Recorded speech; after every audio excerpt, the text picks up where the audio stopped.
Today I want to teach you guys a very important thing in terms of when you're teaching a skill, teaching your students, is how do you get them to have quality techniques and quality movements? Because what happens is a lot of times when you're teaching stuff and you're running through class, what happens is you try and get through the techniques, and at the end you look at your student, why aren't they getting it right? Why aren't they getting it perfect? Why aren't they, you've taught them everything, you taught them every step, you taught them everything they need to know, but at the end of it, they're still not getting it perfect, And it's more important on a larger scale when you're running like 30 kids at once. How do you get, at the end of your class, 30 kids are perfectly in line? Do you get what I mean? So you kind of think of it, it's sort of like, even like a factory, like every product that comes through the factory has to be quality.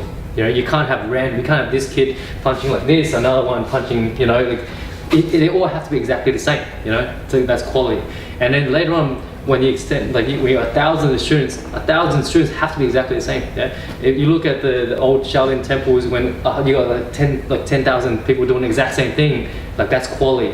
So today I want to show you 3 things for you to do to focus on when you're teaching a particular skill, any skill, whether tricking, kids class, martial arts, even strength, anything. If you focus on these, it allows your members and your students to quickly grasp the technique and understand it in a very effective way. Yeah. So the very first one,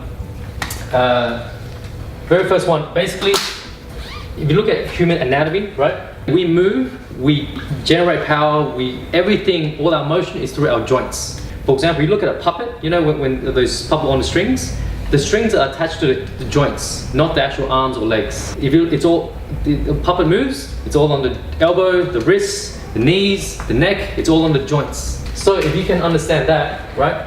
Everything is through the joints, okay? So the joints there, elbows, wrists, your neck, okay? Those are your joints. So you can, whenever you teach something, tell them where the joints need to be. That's all you need to worry about. Let's say if you throw a punch, you don't really tell them, so punch straight, yeah, okay? If you tell them elbows to your ribs, okay? Punch from your elbows, push from your elbows forward. They automatically know how to generate more power. If you teach a tornado, if you tell them from each step and bring your knee to the target, that gives you a lot of direction straight away. If you just tell them step, turn, and then try kick, turn, but where do I turn? If you give them a direction, your knee goes here. It's so effective because the knee takes them everywhere. And you can add on to it. Hips is another joint. The hips is where it needs to be as well. And then if you want to give them power, tell them step, your knee, go past the target, and then you do your tornado. That's a bit of power. So if you can understand that, joints, okay? Understand where the joints are when you're teaching is very important. So try not to get your legs here, get your arms here. It's your joints, yeah? Your elbows and your hips. Just adding on to that as well, this is adding another layer on top. The hips is the ultimate, hips not a joint, but it's the ultimate center of where things need to be, okay? So that means that when we're teaching techniques, you have to really get them to understand it's an application of the whole body, not just singular moves. I see a lot of students, and we do get comments, especially from surveys, like we're seeing the members, like they're learning the moves, but it's not like a detailed, proper technique. If you focus on this, they will get the detailed, proper techniques. Yeah, okay? So that's the feedback that we're starting to get. It's like, yeah, they're getting it, they're landing it, whatever, or they're understanding the moves, but there's no quality behind the movements, right? Because all this stuff's not here. So back to the hips, everything they do, make sure the hips are applied. So it's a holistic thing. So even if you're getting them to block, it's not just the arms, there's no power there, yeah? Hips, everything, yeah? When they kick, it's not just a kick, but it's putting effort into it, yeah? So you tell them, bring your knee up, extend, hips goes in. Applying the whole body and understanding the anatomy of the body, okay? So if you tell them with that kind of detail, all your students will learn to be very, very clean, okay? Number two is alignment, okay?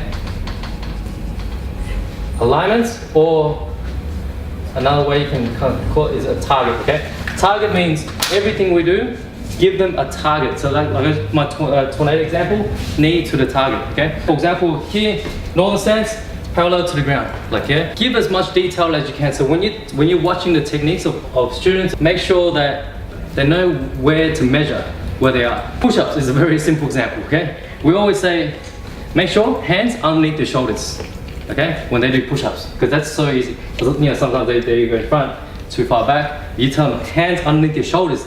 That's an alignment. That allows them to measure themselves, okay? So things like that. Focus on these little details. So every single class that you teach, make sure that you're not just running through drills. Okay, 10 push-ups, star jumps, whatever. There's a proper alignment, okay? Making sense so far? Yeah, okay. Number 3 is a metaphor. Metaphor means whatever you teach, if you can add some kind of element on top, like for example, you know, when we teach Formblock, I see some of you guys say it's like drawing a sword, you know, that actually works, okay? So little things that allows them to kind of visualize. If you can get 100% of your students doing exactly the same type of star jump, that's quality. So we always use like, so A, or we go star to I, star to I, yeah? So again, that gives it alignment, that gives it a metaphor. So I, yeah, so that means they clap, then back to a star, yeah, okay? If you apply all these things, it allows them to, your students, if you got 1,000 of them, right, to be able to teach them in a way where they all learn to be proper and quality. Quality is one of the most important things that we gotta have. It's something you feel proud to send your students out for 1,000 people to see. That's your student, right? So you want your student to be quality and also have really detailed knowledge. Because if you cover these, they'll have knowledge of their techniques and understanding behind it, okay? So apply that and try it, okay?